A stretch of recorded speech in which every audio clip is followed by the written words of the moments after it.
Alors comment on fait pour rencontrer une fille grâce à Instagram?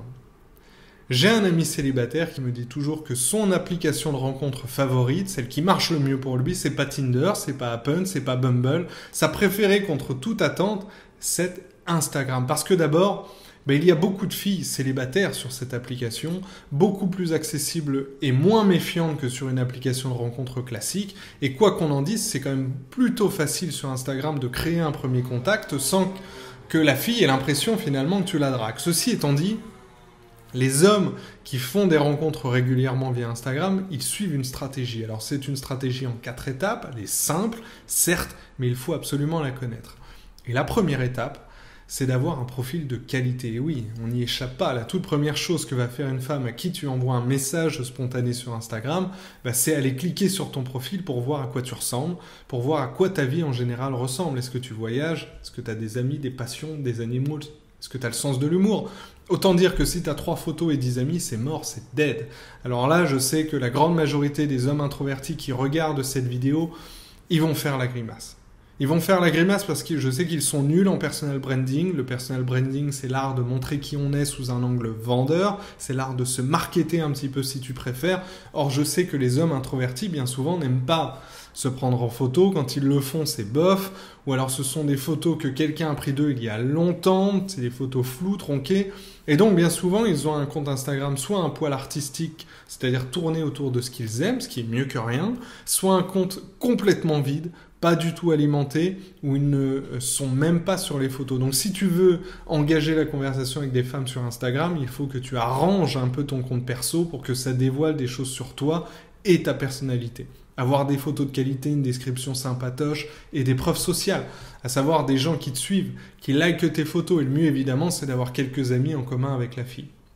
Si vous avez des connaissances justement en commun, ça va te faire passer immédiatement de la case du mec louche et un petit peu needy qui sort d'absolument nulle part à l'ami d'un ami avec lequel elle aura certainement envie de discuter. Une fille, elle va regarder tout ça avec attention dès le début pour savoir vraiment à qui elle a affaire. Avoir un compte Instagram séduisant, tu t'en doutes, ça se fait pas en un claquement de doigts. C'est un investissement de temps. Mais si tu tables sur 3 à 4 mois avec une certaine rigueur pour poster des choses, ça peut clairement en valoir la peine. Dernière chose et non des moindres, il faut que ton profil soit public. Sinon, tu peux être sûr que la fille va passer son chemin. Donc ça, c'était la première étape, avoir un compte Instagram qui plaît. Deuxième étape, ça va consister à s'assurer que la fille est célibataire. Parfois, on n'en aura jamais vraiment la certitude, c'est clair. Mais dis-toi que si tu la vois sous la tour Eiffel, bras dessus, bras dessous avec un mec, c'est mauvais signe, le cas échéant, il vaudrait mieux éviter de la déranger. Ok ? Troisième étape, il faut chercher une compatibilité entre vous. Ça, c'est quelque chose que beaucoup d'hommes ne savent pas faire, à cause notamment de la solitude qui leur fait croire qu'ils ne peuvent pas se permettre d'être un minimum sélectif. Quand on se sent seul, on baisse les exigences. Alors la compatibilité, c'est un terme large qui veut tout et rien dire, et tu ne pourras jamais être sûr que cette compatibilité existe entre vous tant que vous n'irez pas évidemment à quelques rendez-vous ensemble. Mais il y a des gros critères à prendre en compte en amont. D'abord, est-ce que la fille vit proche de chez toi ? Je ne te dis pas combien de fois j'ai entendu des mecs me dire qu'ils avaient un crush pour une fille qui vit à 600 km de chez eux, ou carrément une discussion avec une Suédoise qui vit aux États-Unis. Alors ça, c'est niet. Arrête de t'emballer pour des histoires perdues d'avance. Donc il y a la distance à valider, les centres d'intérêt aussi. Ça, c'est quelque chose qu'on peut détecter sur Instagram facilement grâce aux photos. Est-ce que, comme toi, elle aime la montagne, le ski, la randonnée, la course à pied? Si toi aussi, ça vous aidera à discuter, ça t'aidera à engager la conversation, on y reviendra. Si c'est une fit girl super bonasse qui se biberonne à la protéine alors que toi t'aimes pas le sport, c'est mort. Si c'est une bourgeoise qui passe son temps à prendre des photos dans les bars d'hôtel super chic tandis que toi, ce que t'aimes par-dessus tout, c'est boire des bières dans un pub avec tes potes, c'est mort.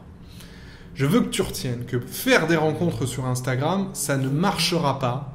Ça ne marchera pas si vous êtes deux parfaits inconnus. Il faut quelque chose qui vous lie, soit quelques amis, soit une passion forte ou un hobby en commun, soit le fait de vivre dans la même ville, d'avoir un métier un peu similaire, etc., etc. Dernière étape, comment on engage la conversation. Alors si et seulement si toutes les étapes précédentes sont validées, les 3 étapes, la qualité de ton profil, tu as la quasi-certitude qu'elle est célibataire, tu perçois une compatibilité entre vous, alors il faut aller lui parler. En privé, bien évidemment, pourquoi pas juste après avoir liké une de ses photos, pas toutes les photos, ça c'est un peu creepy, Là, j'ai pas d'exemple type à te donner. Pourquoi ? Parce que selon la file, il y a des tas d'approches différentes qui vont marcher. Voilà pourquoi tu dois t'intéresser aux grands principes. Un peu comme sur n'importe quelle application de rencontre, d'ailleurs, il faut être bienveillant et si possible un petit peu drôle et original.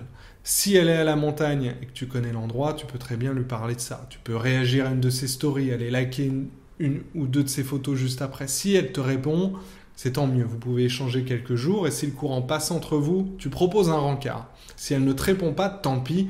Évite de relancer, le message qu'elle t'envoie est clair, elle ne veut pas discuter avec toi. Quoi qu'il en soit, s'il te plaît, évite bien entendu les phrases d'accroche bidon du type « Salut, ça va jolie photo, je te trouve très, très belle, comment se passe ta journée ?» Enlève tout ça de ton vocabulaire, tu peux faire mieux que ça. Voilà, c'est la fin de cette vidéo. Veille à reprendre depuis le début si besoin pour ne pas sauter les étapes. Si ça t'a plu, tu mets un like, tu t'abonnes à ma chaîne, tu vas visionner ma masterclass gratuite et pense à aller profiter de tout mon contenu en allant cliquer sur les liens dans la description. Je te dis à très bientôt. Ciao.